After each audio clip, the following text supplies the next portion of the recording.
Agora, a gente vai trazer um outro olhar sobre o nosso futebol. Vamos falar sobre a cera? Porque a cera é um instrumento que os jogadores usam para várias coisas, né? Muitas vezes para ganhar tempo, para pressionar a arbitragem. A gente foi atrás de dados e algumas respostas de quem fez e faz parte do jogo para tentar explicar o porquê que isso acontece tanto no futebol brasileiro. O que a Câmara dos Vereadores do Rio tem a ver com o Daverson do Cuiabá e com o Marlon Freitas do Botafogo e com uma piscadinha marota não esconderam a intenção de dar uma paradinha no jogo. O que eles estavam fazendo? Cera.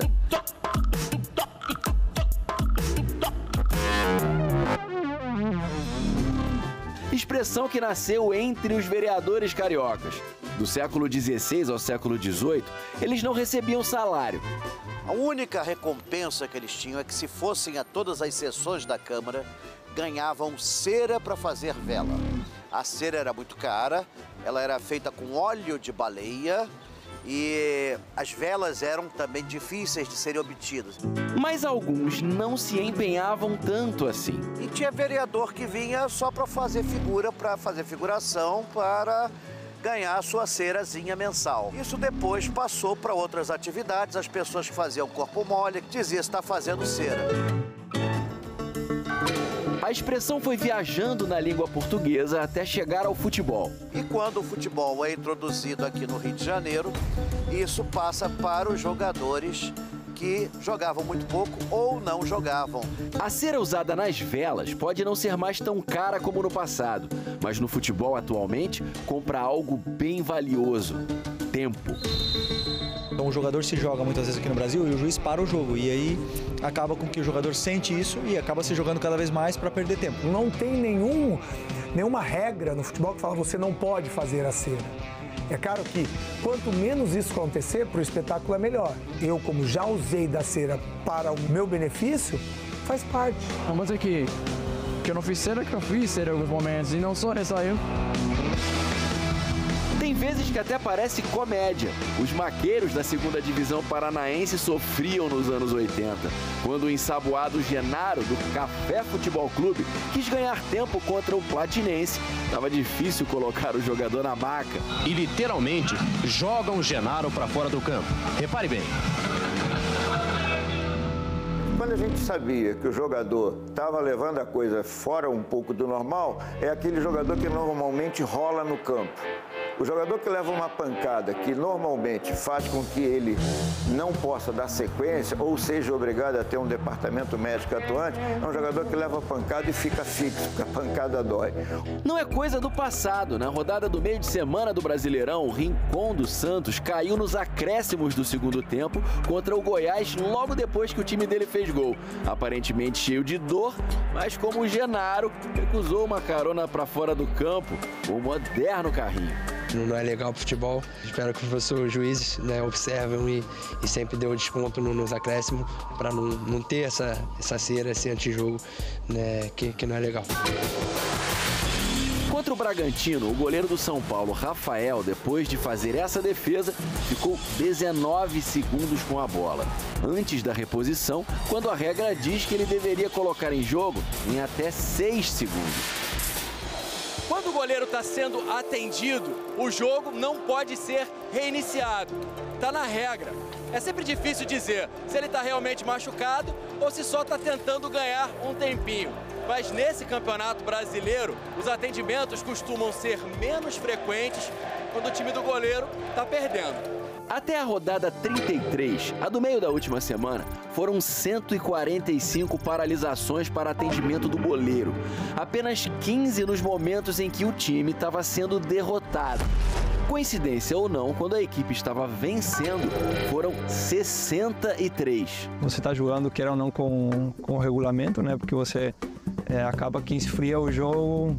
Se você precisa ser atendido, o médico vai ter que entrar, não tem jeito nenhum. Era o caso do Coritiba. Vencia por 2-0 o América Mineiro e pouco depois do segundo gol, foram 49 segundos de paralisação para atendimento do goleiro Gabriel. Ele é o goleiro com mais atendimentos no campeonato, 15, seguido de pertinho nesse top 3 pelo João Ricardo do Fortaleza e pelo João Paulo do Santos. Esse, aliás, pode não ser líder em atendimentos, mas foi o que ganhou mais tempo recebendo os cuidados médicos. 19 minutos e 43 segundos, quase metade de um tempo de jogo. E contribuiu para a enorme quantidade de minutos e segundos que os jogos ficam parados nesses casos. Se a gente somar todos eles, dá o equivalente a mais de 2 partidas e meia que os torcedores passaram olhando para o campo e vendo atendimentos de goleiro. 4 horas e 2 minutos. O futebol brasileiro precisa repensar tudo isso. O jogo não flui, gente. O jogo não é limpo. O jogo não tem, infelizmente, não tem dinâmica. É um jogo truncado, parado. E todos colaboram para que isso aconteça. Tem vezes que nem é para defender um resultado. O Alisson do São Paulo, do técnico Dorival, contra o Grêmio na rodada 28, pediu para o goleiro Rafael dar uma caidinha, porque ele queria trocar a chuteira. Aquela malandragem que está rolando cada vez mais no futebol, né? Não tem punição, tá na regra, o pessoal vai fazendo. O Everson do Atlético Mineiro contra o Corinthians na última quinta-feira deu aquela demorada para repor a bola, ainda no primeiro tempo. Acabou levando amarelo e esse saiu ainda mais caro. O árbitro exibiu o cartão amarelo para o goleiro do Atlético, que aliás não joga a próxima, né? O Everson estava pendurado com 2 cartões amarelos. 18 do primeiro tempo, é muito cedo para o goleiro tomar cartão, né? O Everson, aliás, é o jogador que mais levou cartões por esse motivo. 5. Se perceber que realmente é uma burla, o goleiro deve ser punido com cartão amarelo. Quando enfrentou o Corinthians, o então técnico do Botafogo, Bruno Lage, aproveitou que o goleiro Lucas Perry pediu atendimento para reunir a turma e passar instruções. Quer dizer, ele está aproveitando esse período como se fosse um tempo técnico. O quarto árbitro estava ali olhando, não falou nada, deixou acontecer. Agora o árbitro está vindo ali para falar com o pessoal do banco do Botafogo. Não pode fazer isso, disse Luxemburgo, técnico do Corinthians naquela época. Se na América do Sul, em geral, a cera faz parte da cultura, na Europa, o comportamento costuma ser um pouco diferente. Às vezes você cai no chão, você pede uma falta que normalmente davam no Brasil, você vê aqui, caramba, o juiz deixa jogar, entendeu? Então você vai perdendo essa coisa e fala, pô, eu não posso perder tempo com isso, né? O juiz não vai marcar falta. Cara, diferença tem. Agora, se tem jogo lá também que tem times que seguram a bola na frente, joga a bola pra fora, perde tempo. Se vier a instrução de cima para o juiz não parar o jogo, para não dar qualquer faltinha e aumentar esse tempo efetivo de jogo, acho que o futebol brasileiro vai ganhar muito com isso. Nesse Brasileirão, 127 cartões foram distribuídos por causa de cera. O Grêmio e o Coritiba são os times que lideram o ranking, com 11 cada um.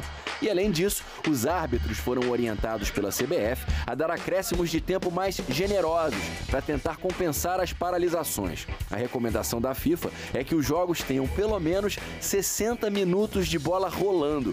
Procuramos o presidente da comissão de arbitragem da CBF, Wilson Seneme, mas ele preferiu não dar entrevista. Mas só recuperar no final, ele não melhora o jogo, porque o jogo fica muito parado.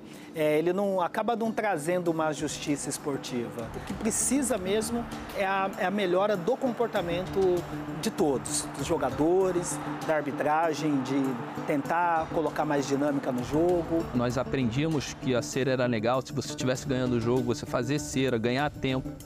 Era importante para a sua equipe ganhar o jogo. Os conceitos estão mudando e, obviamente, essa educação tem que mudar desde lá de baixo. E os exemplos, principalmente, né? Os ídolos são copiados, principalmente pela molecada. A cera, dentro do processo de formação, ela é um elemento que rouba tempo de formação, rouba tempo de jogo e, consequentemente, de experiência para esses jovens. Então, dentro do nosso processo, educar jogadores para que eles procurem jogar o jogo de maneira completa, procurem jogar mais minutos, faz parte da nossa cartilha, faz parte das orientações que a gente tem da nossa gestão.